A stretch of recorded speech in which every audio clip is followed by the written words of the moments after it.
Hello everyone, welcome to another talk in our webinar series. This webinar is also being streamed live on YouTube and you can find the link on our website.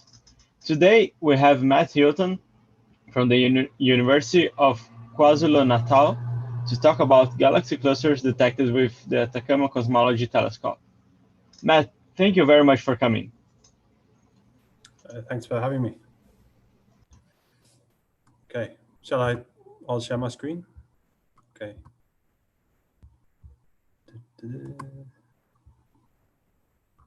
Yeah, the way.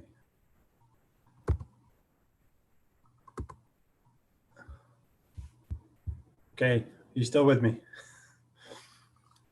Yes.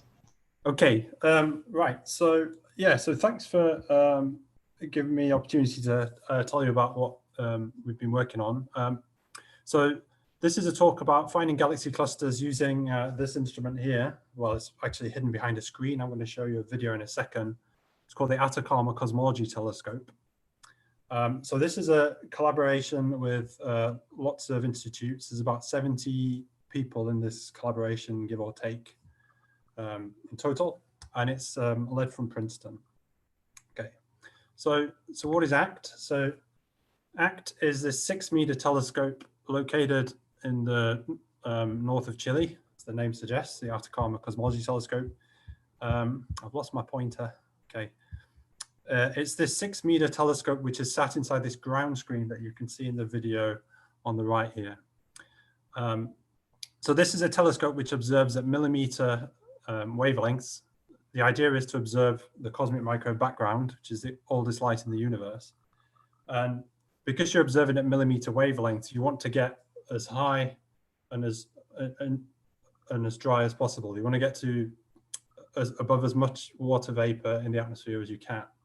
Okay, so that's why this is sat in the Atacama, close to the ALMA site, for example. So this is a video made by the Simons Foundation showing what's going to be the site of the future Simons Observatory. So ACT, we're looking down on it right now. That's the 6-meter telescope. Over in the distance now, you can see on the right, this is an experiment called CLASS, which is a B-mode experiment. And then there's another B-mode experiment on the left there, that's called Polar Bear, or I guess Simons Array these days. And this site is going to be developed over the next few years, and there'll be a new observatory here called the Simons Observatory with a new 6-meter telescope and a new array of smaller telescopes to go after this B-mode signal from the cosmic microwave background. Okay.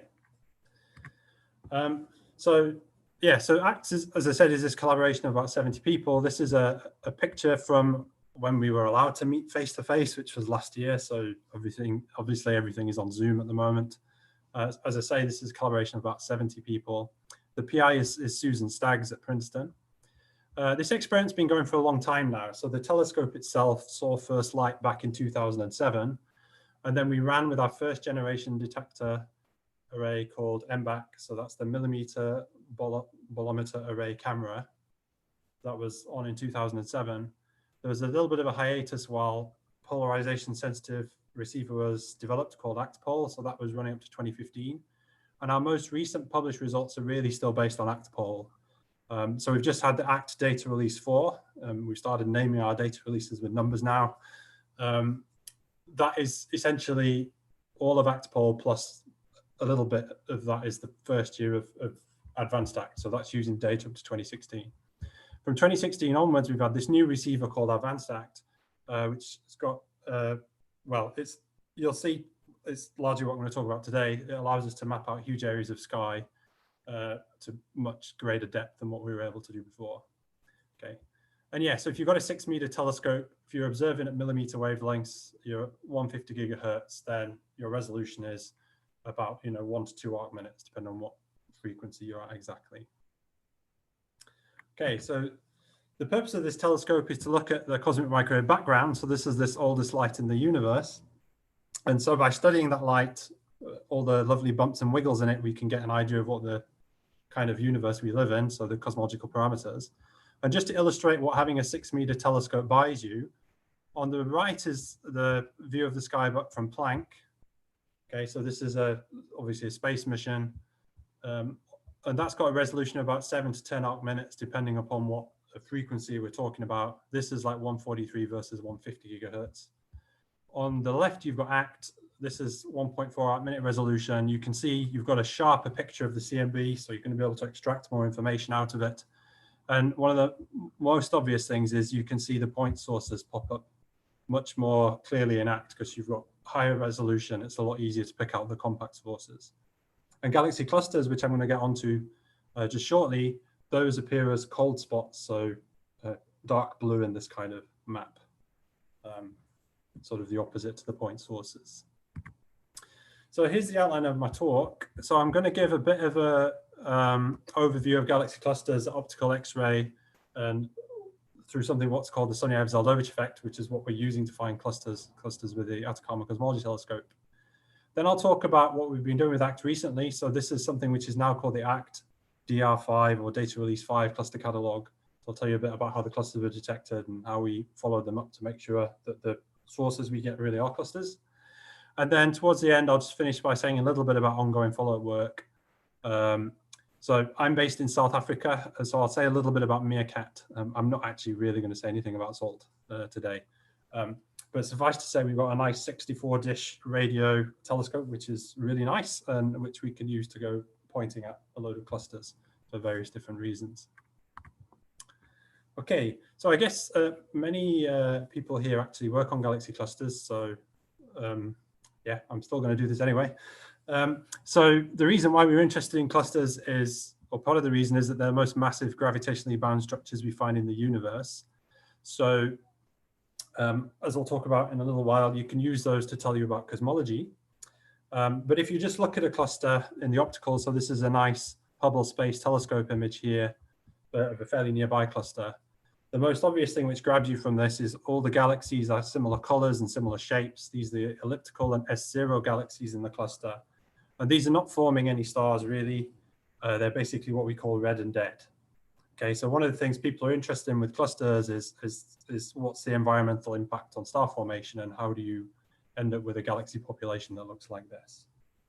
Only about 5% of the mass in the cluster is in the form of stars, so the stuff we can see in this image. We'll talk about the hot gas just shortly. That makes up another 15%, and about 80% is in the form of dark matter. So part of the evidence for dark matter comes from the gravitational lensing. Okay, so clusters are so massive that they distort the shapes of galaxies behind them. So we can sort of see galaxies in the distant universe sheared out into these strange arc-like features in the image. And by modeling the cluster mass distribution, we can figure out what mass distribution we need to make these particular shapes for these particular galaxies. And from that, we can infer the mass of the cluster. And that's part of the evidence, along with lots of other things, that tells us that most of the mass in the cluster is actually in the form of dark matter. Okay, so going back to those elliptical and S0 galaxies, one of their properties is that they don't seem to have evolved dramatically since high redshift. So here I've got this is a fairly old school plot from a long time ago now of a cluster redshift greater than 1. So this is looking at a cluster at about 8 billion years ago or so. And you can see this has still got these elliptical and S0 galaxies in the core. Okay, similar to our low redshift Abel cluster over here. And it turns out if you make a color magnitude relation of those galaxies, they all have similar colors. They all line up on what's called the red sequence. So this is the color magnitude relationship for this cluster at redshift 1.2. And the fact that you see this relationship tells you that the stars which form the cluster galaxies formed at redshifts about 3 to 5. So at least in terms of the star formation history of these particular galaxies, they've been sort of evolving passively ever since. So just getting redder and fainter over time. And so the nice thing about this feature is that it provides a way to find clusters in the optical. Okay. So if you want to find clusters in the optical, the idea is you're going to look for regions where you find more galaxies in one particular direction than another. That's going to be your definition of a cluster. But something which helps to find them is the fact that the cluster galaxies have similar colors. So this is a plot from, I think, the original RedMapper papers, which is just illustrating. So here we've got color on the vertical axis here, a couple of different colors versus redshift. And you see you have a fairly nice, well-behaved relationship between redshift and color. So if I can measure the color of a galaxy, I've got a reasonable idea of what redshift it's at, if it's one of these ellipticals or S0s. And on the right here, we've just got a stacked color magnitude relationship for lots of these different low redshift clusters. I think this is from Sloan Digital Sky Survey. And this is basically a similar plot to this. So this red sequence, you see it in the distant universe, you see it in the nearby universe, and it's just how that red sequence is moving in color can be used to tell you cluster redshifts. Okay. Yeah, so if you're looking for clusters in the optical, as I've said, the main thing you have to play with is measuring the number of bright galaxies you see in a particular direction as cluster members. Okay, so I'm illustrating this for a couple of red mapper clusters here. We have what's called a richness. So this is essentially counting up bright galaxies in the cluster within some characteristic radius. On the left, we've got a fairly low richness cluster. This is using RedMapper's measure of that. So this richness, this lambda parameter is 34. On the right, you've got a richer cluster. These are both at exactly the same redshift. They're also in our ACT catalog. I'm just lazy, so that's why we've got these particular images here. But hopefully you can agree, if you just look at these two things, which are the same redshift, this one looks like it has more galaxies in it than this one, at least in the core there. And this is one of the handles you have for trying to figure out how massive clusters are, because if you do this in the optical, you would expect clusters which have more galaxies in them to be more massive. Okay. So about 15% of the mass of the cluster is in the form of this hot gas. And this hot gas shines at X-ray wavelengths because a galaxy cluster is a gigantic potential well. So stuff what you throw into them doesn't tend to be able to get back out again. And so gas which has fallen into the cluster is going to get virialized and heated up to a temperature of about 10 to the 7 or 10 to the 8 Kelvin, and then it's going to shine in the X-rays. Okay. So the emission mechanism for that is what's called thermal Bremsstrahlung, or this is braking radiation. So this cluster gas is so hot that it's been turned into a plasma. And so electrons whizzing about in that plasma are going to be moving faster than the protons, but an electron moving within the vicinity of a proton is going to feel some attraction to that proton. It's going to decelerate, and to conserve energy, it's going to emit an X-ray photon. And so that's what we can see if we look at the clusters in the X-rays. We see this hot gas atmosphere. So this is, again, a fairly old school image of the Coma cluster taken with ROSAT. And what you're seeing here is the hot gas atmosphere of the cluster, effectively. So all this gas is gravitationally bound to the cluster. The optical cluster for Coma would be somewhere in this red region here. So it's really extended emission. If you've got an X-ray telescope, one of the things you can do is measure the mass of the cluster. So from an image, you've got the surface brightness. The surface brightness in an X-ray image scales as the gas density. So you're going to get the density. If you can take a spectrum, which is an example we've got here, so this is not for the Coma cluster. This is some spectra from XMM Newton. This is that Bremsstrahlung emission, the plasma emission from the cluster. There's an ion line here. But from this spectrum, you can measure the temperature. So if you can measure the variation of the temperature as a function of radius, if you can measure the density of the gas as a function of radius, you assume hydrostatic equilibrium, you can actually measure the total mass of the cluster. So not just the gas, but the dark matter as well. And so people have done this for a while. So this is all assuming spherical symmetry and so on. And so this is useful because measuring the mass is what you want to do if you want to actually measure cosmological parameters, as we'll mention in a second. Okay, so this hot gas atmosphere also allows you to detect clusters through something called the Sunyaev-Zel'dovich effect. So this is illustrated with this pretty old cartoon on the right here. And what the Sunyaev-Zel'dovich effect is the inverse Compton scattering of photons from the cosmic microwave background by the hot gas atmosphere in the cluster. So the cosmic microwave background is at a redshift of 1000. It's formed about 400,000 years after the Big Bang, from the time when the universe became neutral, when you form neutral atoms. Okay, at that time, the CMB light, this oldest light in the universe, is going to free stream through the universe towards us. And between redshift 1000 and now, structure has formed in the universe like galaxy clusters. And so a CMB photon passing through a cluster atmosphere has got a reasonable chance of interacting with a hot electron in that atmosphere and being scattered upwards in energy. Okay, and so the result of that is the spectral distortion.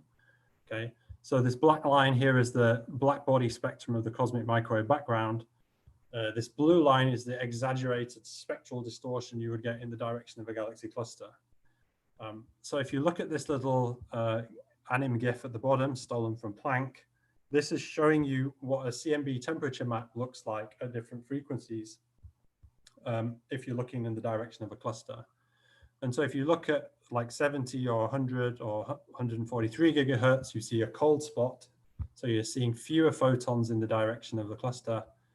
And at higher frequencies, so 350, 500, you see an excess of photons in the direction of the cluster. So you see a hot spot in a temperature map of the sky.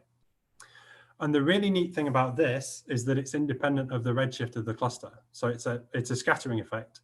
So the size of the signal you get from the SZ effect essentially depends on the mass of the cluster. Okay, so it's actually the integrated thermal pressure along the line of sight, but that scales with the mass of the cluster. So this effect was actually predicted back in the 1970s, but it's only in the last decade that we've been using it to search for clusters. Okay, so we've been able to detect the SZ effect from clusters that we knew about, but to actually search areas of sky for them using this effect, people have only been doing that for 10 years. So these are so-called blind surveys, and that's been done by Planck, which I've already mentioned. ACT is what I'm talking about today, and the first detections came from the South Pole Telescope back in 2009. Okay, and so if you add up all the clusters we know about from the SZ to date, from those surveys, you get around 2,500 or so. And I just wanted to keep that number in mind when I give you the numbers for what we're detecting with ACT at the moment. Okay, so yeah, so the reason why the SZ effect is so powerful is being independent of redshift and giving you a reasonable measurement of the cluster mass. It allows you to measure cosmological parameters. So this is the sort of compulsory WMAP history of the universe slide. If we go back onto the left here, this is the Big Bang. On the right is where we are. And the story of this slide, after the CMB is generated about a redshift of 1000, is gravity taking small fluctuations of matter in the early universe and building them up into bigger and bigger structures. Okay. And so we'll start off forming stars, then galaxies, then clusters of galaxies. So the clusters of galaxies being the biggest objects should form later on. Yeah, we know from supernova observations and the CMB and actually lots of other things that the expansion rate of the universe has accelerated recently. That's this dark energy. And one of the things we hope to do with clusters is measure how the cluster population changes over time, and the rate at which the clusters grow will tell you will depend upon the amount of dark matter and the amount of dark energy in the universe, among other things. So this is just a little video to illustrate that. So this is an N-body simulation. This is purely dark matter, so it's just particles in a box. There's no gas physics in this. So brighter is more mass, and this is showing the formation of a galaxy cluster over time. And so matter is streaming in and building up a bigger structure, streaming in down these filaments here. So each one of these bright blobs is a dark matter halo. This is sort of like the scaffolding in which galaxies are forming. Okay, so this thing in the middle is going to be one of these massive clusters. Okay, and this is running down to redshift 0 and just spinning around it. Okay, so if we want to do cosmology with galaxy clusters, then the problem that we have is that everything depends upon what we think the cluster mass is. And the problem is we never really measure that. So from the SZ surveys, we measure an SZ signal.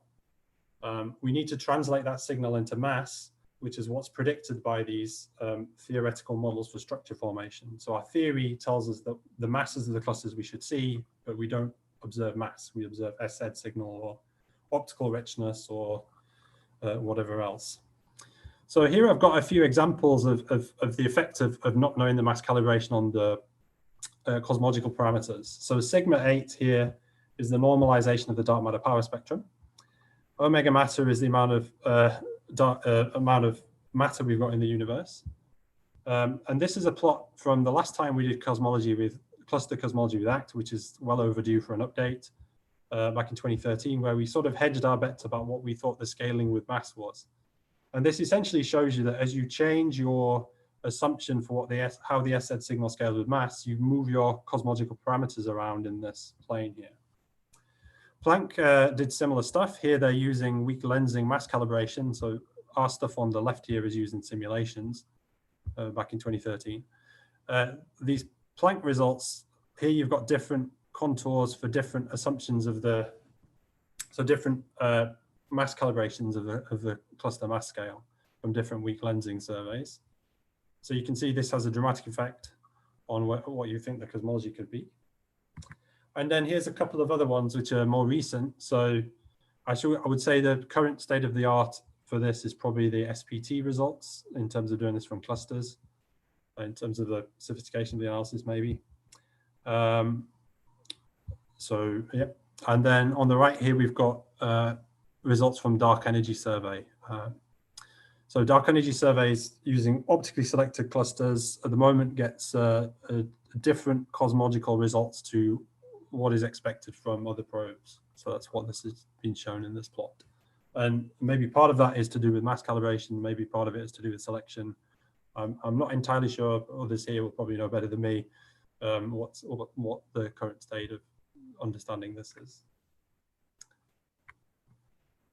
Okay, so one of the things which can mess up your cluster mass estimates is this thing called feedback, which is also interesting in its own right. We'd like to understand this kind of thing. And so here I've got a couple of pictures. So on the left here we've got a low redshift cluster. The purple haze you can see here is the hot gas as observed by Chandra. The pink stuff is the jets observed in the radio from the VLA. And what's happening is you've got a supermassive black hole in the center of the galaxy in the middle of the cluster, which is accreting mass. And then it's becoming active and firing out these jets into the intracluster gas. And what these jets seem to be doing is inflating bubbles in the intracluster medium, and it's certainly redistributing the gas, as you can see. And that's going to change what you think your SZ signal to mass relationship could be potentially, okay, depending on what's going on with this and where it redistributes the gas to. On the right, we've got another example. This is the Phoenix cluster. So this was discovered by the SPT. This has got a crazy star-forming galaxy in the middle. So a galaxy which is forming stars at rates of a few hundred solar masses per year. It's also got an AGN as well, I think. And that's pretty dramatic. It's not often seen, but just for comparison, right, a typical star-forming galaxy would be forming stars at, like, our Milky Way maybe is like 1 solar mass per year. So this is it's a very massive galaxy, but it's also very active. And of course, that's also injecting energy into intracluster medium. Also, maybe it's dusty, and maybe that also affects what you think your SZ signal might be. Okay, so we need to understand all of that to do cosmology. Okay, so moving on to what's been done with ACT. So our most recent results for galaxy clusters in terms of a catalog was published back in 2018. Observing this equatorial field, this funky sort of guitar shape is the field we search for clusters. This is roughly 1,000 square degrees. And in that 1,000 square degrees, we found about 182 clusters. Okay. So I'm not really going to talk about this work here. I just want you to bear in mind that if we go back to what's now being termed ACT DR3, we've got 182 clusters with ACT pole. Okay, and yeah, the various other ACT pole results you can find in these other papers. Okay, but what we've moved on to in the last few years is mapping really huge areas of sky with the new advanced ACT receiver. Okay. So now we're mapping areas something like 18,000 square degrees. Okay, this also includes a lot of the galaxy. I should say this map here is a very, very old one. We've got much better, prettier ones than this. So I'm reusing an old slide here. And just to explain what observations we've been doing, these boxes at the bottom are telling you about what frequencies were observed and in what year. So S16 in ACT speak means observations in 2016. The ACT data release 4, which has just come out, is based on observations up to 2016. Okay, so that's observations at 150 and 90 gigahertz. We also have a 220 gigahertz channel, which is not, we've done work with Dusty Galaxies in ActPol on that, but we haven't done anything with the advanced ACT ones yet. So that's maybe potentially useful and interesting for future work. But the current data release 4 is based on 90 and 150. The stuff I'm going to present just now on the ACT cluster search in what's now called ACT data release 5 is based on data up to the end of 2018. Okay, so again, 90 and 150 gigahertz. Okay, and then what's recently been added is a low frequency array, which is just being commissioned at the moment, I would say. Things have obviously been delayed a bit with COVID. Okay, so ACT data release 4 came out in July. I'm not going to talk about that here, but I can point you to the two papers, the two key papers which came out with that. Choi et al. Talks about the power spectra. Aola et al. Is the parameters paper, really. So in that, we've got a measurement of H0, which is independent of Planck, for example. So that data is all public now, so you can go find it. And this is just a plot showing the CMB power spectra for the different experiments, showing the state of play as of July 2020, and ACT is giving you the red points here. Okay, so I'd direct you there if you're interested in all the power spectrum results. This is all based on the data up to 2016. Okay, so what we've been doing on the cluster front is we've skipped data release 4 and we've moved on to data release 5, which is using maps up to 2018. So we're using data from the advanced ACT receiver at 98 and 150 gigahertz. The reason why we're doing this is because it's vastly deeper than the ACT DR4 data, although the maps we're using for this work haven't been through all the same checks that the ones used for the power spectrum analysis have been. And so what we can do now is observe these huge regions of sky. So here I've got the Planck 353 gigahertz dust map in the background. On top of that, I've got the ACT cluster search area, which is the gray funky shape here. And then some of our favorite optical surveys are on here. So dark energy survey, the familiar blue tank in the background there. It's given us 4,500 square degrees of nice deep optical data. We've got the Hyper Prime Cam project at Subaru is the pink bits here. So it's deeper, but it's smaller area. And then we've got Kids DR4, which has been done at ESO, which is covering somewhere in between. Okay. So the idea is that shortly we're going to be using some of these surveys to measure the masses of the clusters using weak lensing. So how do we find clusters in the ACT maps? So we use what's called the multi-frequency matched filter. So this is a map of a blow up of a small part of our map at a frequency of 98 gigahertz. So at 98 gigahertz, clusters are going to appear as dark spots. So here's a galaxy cluster. The white things here are point sources. Okay, and all this cloudy structure you can see in the background is the cosmic microwave background. Okay, if we go to 150 gigahertz, you get a sharper view because the resolution is a bit higher because you've gone from 2 arc minutes to 1.4 arc minute resolution. There's a bit less white noise.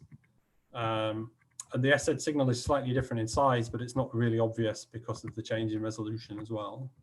Okay, and if you put together a filter which optimizes for a particular angular scale and takes into account the spectral dependence of the SZ effect, you can turn this into a signal to noise map. So I blink between these. Now the white spots here are the galaxy clusters. So what I'm pointing out with my mouse pointer are some of these clusters. Okay. And this gives you your SZ detection, but if you want to do anything with them, you need to get redshifts. And so this particular example, this is actually a cluster which was detected in the Red Sequence Cluster Survey 2. It's a redshift 0.7, but this is a Sloan Digital Sky Survey image. Okay, so you can actually pick things, clusters at this redshift up in SDSS. Okay, to turn our SZ signals into masses, this is the model we're using. So this has been used since the original ACT results back in 2013. So we call our observable Y0 twiddle, which is essentially the central Comptonization parameter for the cluster. So basically how bright it is in a map like this for the peak pixel. We've got a normalization, so that's going to depend on what you think the mass scale of clusters is. This term is handling self-similar evolution, so the fact that the universe is going to be denser at high redshift. Mass is what we actually want to measure. We've got a slope, so this thing's going to be a power law. It's quite a mild one if we're using this particular observable. One thing we do is we're characterizing everything at a fixed filter scale of 2.4 arc minutes, which means we have to have a function, a model to correct for the fact that clusters are different sizes at different redshifts, essentially. And then we've got a relativistic correction. So we can't just invert this, so take this and get mass. We have to do this through this equation at the bottom. In particular, what we do is we take into account the shape of the cluster mass function, because you've got a bias from the fact that that is very steep. So yeah, if you don't do this, you would overestimate all your cluster masses. So we can run all this machinery, which is calibrated against X-ray, an X-ray scaling relation, so the same one used for the baseline Planck analysis. We can run this through our software, and we can get an inferred mass limit as a function of the sky. So this is showing the mass limit for this particular model evaluated at redshift 0.5. And so our 90% completeness limit for things at a singleton noise limit of 5 is something like 3.7 times 10 to the 14 solar masses for, yeah, using these assumptions. Okay, so you can clearly see on here, some parts of the sky are much deeper than others. So over here, things are not so great. Over much of the DES region, we've got this fairly deep coverage, and we're very deep on the equator. So this is just showing what those mass limits look like as a function of area. So the thing to take away from this is now with ACT DR5, we're covering these huge areas, but also we've got quite a lot of that area is very deep. So our deepest 20% here is 2,600 square degrees is I would say a bit deeper than the original SPT survey over a similar kind of area. And then we've got this wider area on top of that. So to actually get the redshifts for the clusters, we have to go to our optical surveys. And so our favorite ones are DES, which people here are involved in. We've also been working with Camera. So this is a project on with the HyperSuPrimeCam survey. And then we've also been looking at a project called DCALS, which is using the dark energy camera data plus infrared data from the WISE satellite, which is all sky. So DCALS covers like 11,000 square degrees or something in our footprint. So this is just some examples, some pretty pictures of clusters we've found. So these are the ones in dark energy survey. So here's the redshifts, some things with lensing features and so on. Okay. Here's a few examples from Camera. Okay, various different redshifts. So this is at redshift 1.27. You can kind of sort of see it in this optical image. Camera's got a wideband as well, but I don't have images using that on here. And then this is decals. So for decals, this top row are clusters at relatively low redshifts. So we use showing the optical image. With decals, with the WISE 1 and the WISE 2 colors, you can get fairly accurate redshifts for early type galaxies at high redshift. So here are a few high redshift clusters. So the redshift 1.2 to 1.3 identify with the decals data. So all in all, we've got a sample of more than 4,000 galaxy clusters. And so this is what it looks like if you put it onto one of these wedge plots. So there's more points in this half of the diagram because there's a larger range in declination covered there.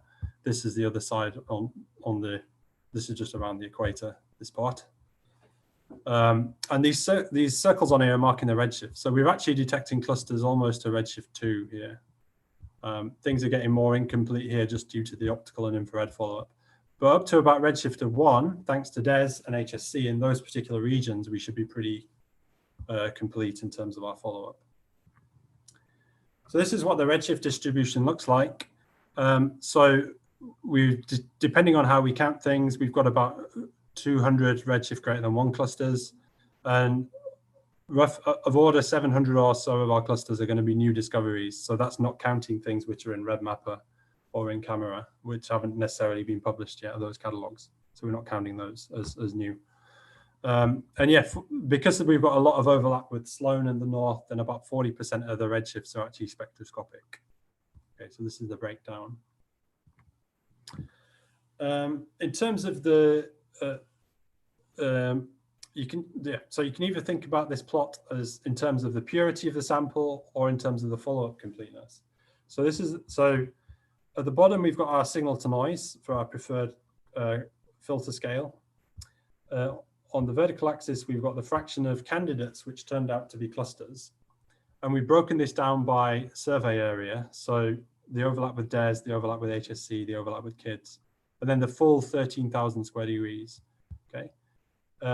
This dashed line here is from a simulation. Okay, so this is what our expected false positive rate, or 1 minus our expected false positive rate, should be. And you can see that essentially in HSC and in the DES regions, we've basically found all the clusters what we should have expected to find. In terms of the purity of our sample, it matches reasonably well. KIDS, we're lacking some, which is probably our optical follow-up completeness. There's no reason to think we've got any particular differences in the maps there. And then the full survey, we've got large areas where we haven't necessarily got good optical coverage at the moment. So just going back to this plot, if we put onto this the clusters, what we found, okay, this is what it looks like. So you can see the DES region is nicely filled in, but we've got this area over here where we don't really have much in the way of deep optical surveys. There is PAN-STARS, this optical survey, which covers everything north of -30 degrees, but I haven't managed to get reasonable photometric redshifts out of that, so it hasn't been much used, and that would only get you to redshift 0.5 in any case. Okay, so this is what the mass and redshift distribution of the cluster sample is looking like compared to other samples. So ACT is the blue points we plotted behind everything else. Planck is the pink points, and one of the things you notice with ACT and SPT is we're much better at detecting higher redshift, lower mass clusters. So Planck is doing something like this. It's more like a flux limited kind of survey because the beam is quite big on Planck. SPT pole still reaches the greatest depths, but that's only over about 94 square degrees. So the sort of lowest mass SZ clusters, what are getting detected, are being detected by SPT pole.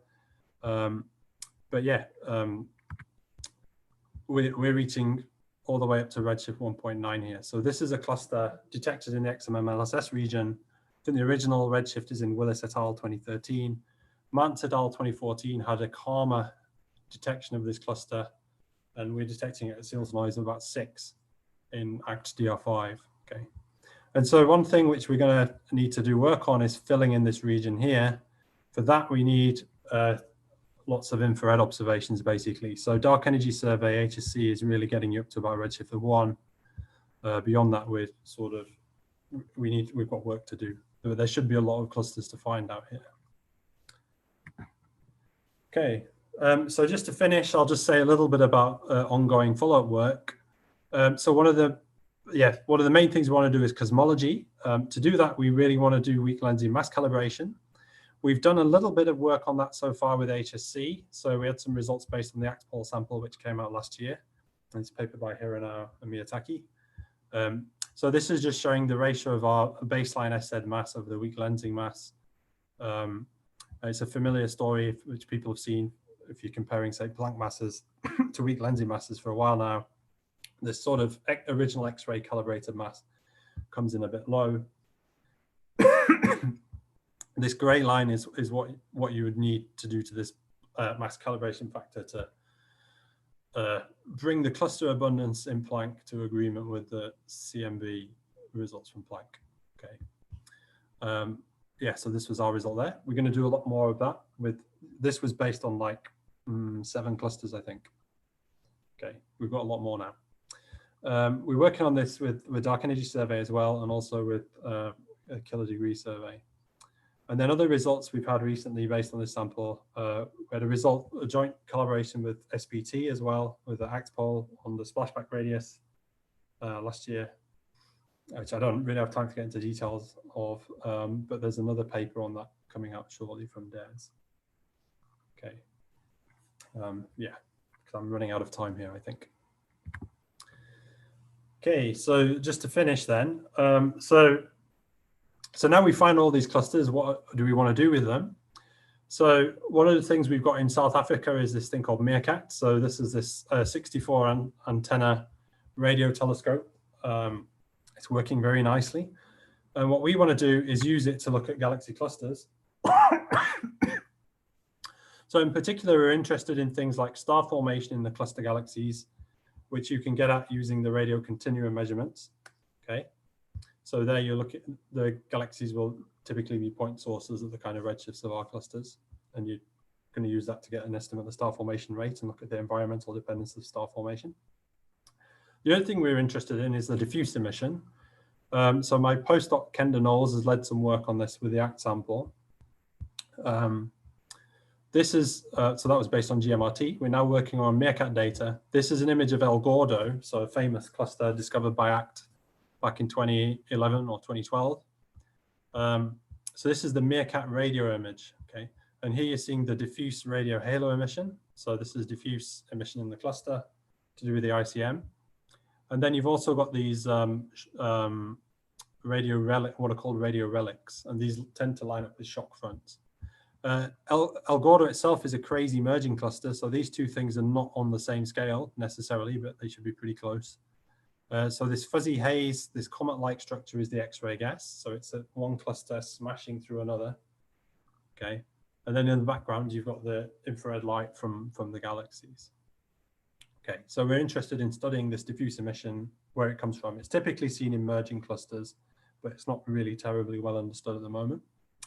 And then sort of more futuristic stuff we'd kind of like to do would be to use polarization. So you can do Faraday rotation measurements of sources behind clusters. With that, you can potentially measure the magnetic field strengths. Okay, so that's been done for nearby clusters. What we could do with ACT is do that for stacks of clusters in mass and redshift and hopefully get a measurement at a higher redshift of what the magnetic fields are doing. Okay, and yeah, so a lot of this data is going to come from a project called the MeerKAT Absorption Line Survey.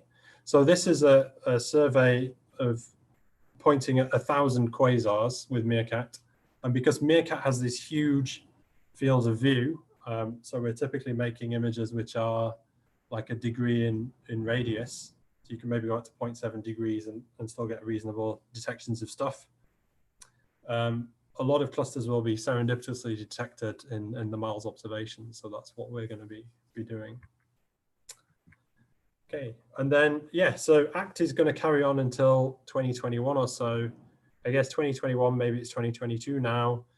Simons Observatory is going to be on the site. And so the reason for building Simons Observatory, which is going to have a new large aperture telescope, is that there is no room for any more detectors in ACT. So the only way to get more sensitivity really is to build a bigger focal plane and cram more detectors into it. And so that's basically what's happening with Simons Observatory. And that will hopefully be on the sky in a couple of years or so. Okay. Okay, so yeah, so that's it. So just as a quick summary, so with ACT, we've now got a new catalog of more than 4,000 SZ selected clusters. So this is more than 22 times larger than our previous sample, which will hopefully get onto the archive in the next few weeks, I hope. It's currently in DES review. We're still overdue to do a cosmological analysis on our cluster sample. One of the things we really want to do is the weak lensing mass calibration. And you know, hopefully now with these large samples, we'll be able to look at things more than just the mass scale, but also how things change with redshift and things like that.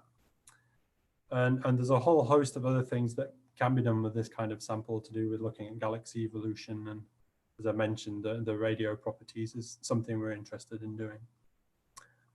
So I'll stop there. Thanks. Thank you very much, Matt. Now we open the floor for questions.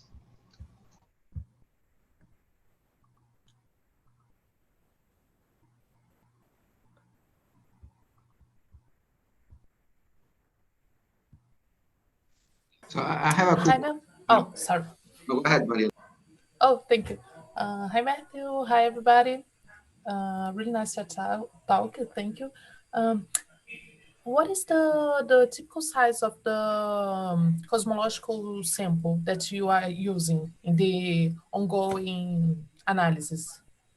Because here you mentioned more than 4,000 SZ selected cluster, but with a signal to noise, a good signal to noise ratio to be used in cosmological analysis. Do you know? Do you have an idea of the sample size? So the most obvious thing to do, which we haven't necessarily put in yet, is to do it in the DES footprint where things should be complete. And so for that, if we go down to signal to noise of 5.5, I think it's somewhere like 600, or depends exactly where you draw the line, but it's several hundred clusters in the DES footprint. Yeah, so that'd be the most obvious place to start. That's not really defined as yet, exactly what the sample will be. People are largely working on likelihoods and testing them. Yeah, but it'd be of order a few hundred to start with. Oh, nice. So we can expect to have a new level on cosmological constraints and even on the mass calibration studies, because the number of clusters is much higher than before. I don't know, I'm used to use small samples with 20, 30 galaxy clusters. So I believe with a few hundreds, we are going to obtain much better constraints and be able to calibrate the mass observable relations in a, I don't know, in a different level now. Yeah, that's the hope. So for this release, even for us, our like baseline scaling relation parameters are still the same as they were in 2013. We've put in like something to do a calibration going through the richnesses and the weak lensing to get a more accurate mass. But really, we need to do a lot more work on the actual scaling relations and how they evolve. I think that should be a next thing to do. Yeah, even with a sample of a few hundred, the dominant uncertainties is going to be the mass calibration at the moment. To get the full value out of like thousands or tens of thousands, then you need to get to like 1% in the mass calibration or something, which is going to be tough. Thank you. Hi, Matthew. Okay. Thank you very much for this talk. It was really, really nice. And I was not aware of all these results from ACT. I took a look. So my question is in the direction of Mariana's question as well, the cosmological constraints. So the first question is, what is the difference between this DR5 and DR4? Because I think the latest cosmological results, which is in this link I sent in the chat, uses DR4. So what is the main, in terms of numbers of clusters, what's the difference? Yeah, so this is like we're sort of redefining how we're labeling things, which has caused a bit of confusion. Sorry. So DR4 is the data up to 2016. DR5 is data up to 2018. So the data which is currently public, used for the CMB analysis, is up to 2016. DR5 is going to come out shortly because those maps are already described in a paper by Sigurd Ness, but they're not public yet. but they will be within 3 months of that paper getting accepted. So DR5 is data up to 2018. It's a co-add of all our data over 10 years. And most of the improvement is from AdvACT over the last couple of years. So this paper of Ayola et al. Of 2020, Yep. that's using which sample? That's DR4. So that's the TMB analysis. So we're not doing, we've skipped doing clusters on those 2016 maps because the 2018 maps are better. That's basically what we've done. So there's no cluster catalog for DR4 at the moment, because the DR5 catalog is basically done and should come out soon. Okay, so they use, what do they use to get the cosmological parameters then? It's not the clusters. Is the power spectrum. The CMB is the power spectrum. Okay. Yeah. All right. Okay. Thank you very much. So basically the constraints, the stringency with which you need to understand your maps and everything to do the power spectrum analysis is a lot greater, because their error bars are tiny, whereas like the clusters are, lower signal to noise anyway. So yeah. Okay. Thank you. Yeah.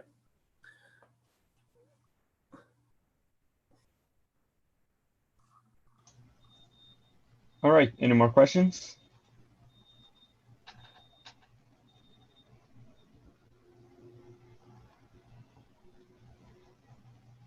So I guess I'll have a go. So what would you say are like the advantages and how they can complement each other when comparing ACT with SPT? They're very similar. So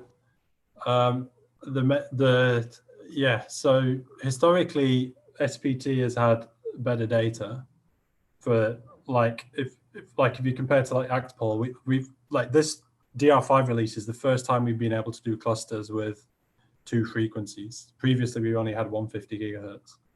So historically, the SPT data was better, but the telescopes themselves are quite similar, similar resolution, and you get similar. The selection function is going to be similar as well. So the cluster masses we get out of ACT are sort of look reasonable compared to SPT. We've got different assumptions and things. The main advantage of ACT is that it's in the Atacama. So it's at a nice latitude, so we can observe a much larger area of sky. So being at the South Pole, SPT is a little bit more limited in that respect. So we've actually scanned all the way around the celestial equator with plus or minus 20 degrees. So that's, part of the reason why our survey area is huge. And we've got this nice overlap with surveys in the north like SDSS and DESI and things, which SPT, I don't think, can see.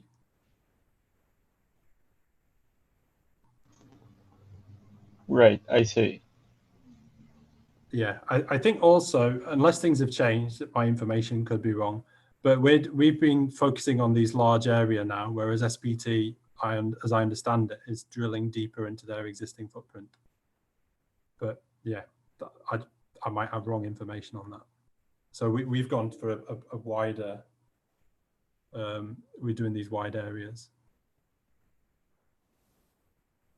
Oh, I see, thank you.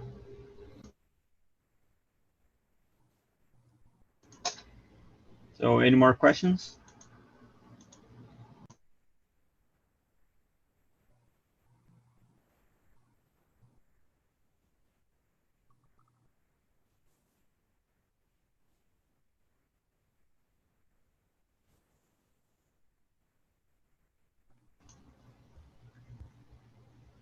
Okay, so I guess I'll go again. What characteristics that gives your limitation for high redshift clusters using ACT? It's just the follow-up. So however far away they are, we'll still be able to see them as clusters. We've got 1 arc minute is enough resolution to detect clusters at high redshift. So we've got this thing at redshift 1.9. So there's basically a huge region in between there, which could potentially be filled in with clusters. So the thing which we're lacking is large area. Well, We've got WISE, but WISE will get you up to about redshift 1.3, 1.4 or so, and the WISE resolution is not great. It's like a few arc seconds, right? So it's not great in that respect, but it is everywhere, so it is useful. But yeah, to get the super high redshift things needs more dedicated follow-up on big telescopes. So we are doing some infrared follow-up with some telescopes, like Cristobal in Chile is doing stuff on Magellan. And we're also, because we've got all this coverage around the equator, we are actually observing things in infrared K-band with the Apache Point in the hope that we'll find stuff we can then follow up spectroscopically with some other big telescopes. But yeah, that's a big job until LSST comes along, which will just cover everything. Yeah. Nice.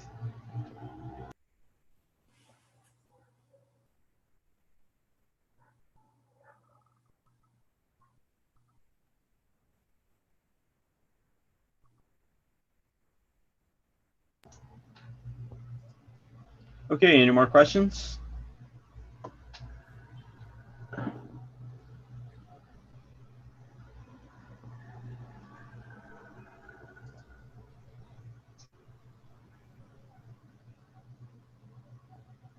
Okay, so I guess I'll have one last go.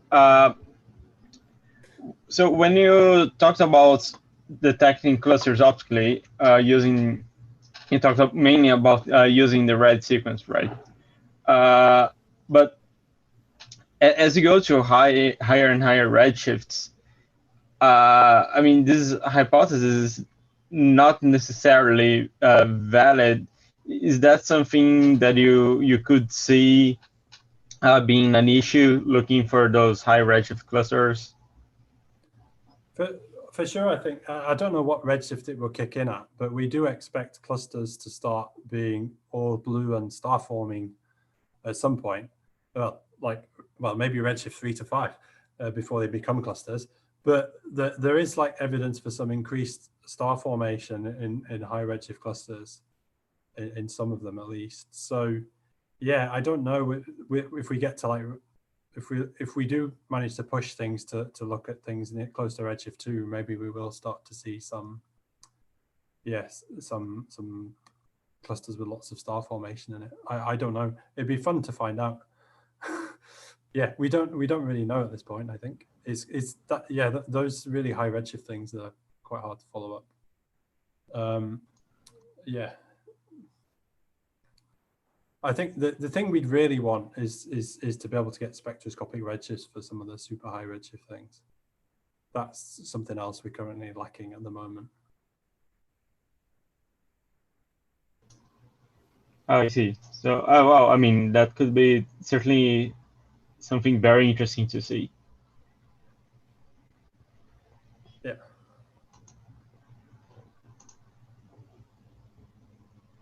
Okay. If there are no more questions, seeing as we're upon an hour, I think we can wrap it up. Next week, we'll have Cartwright Iyer from the University of Toronto talking about timescales of galaxy evolution in simulations and observations. So thank you very much for everyone, and thank you especially Matt. It was an extremely interesting seminar. Okay, thanks for having me. Bye. Okay, bye.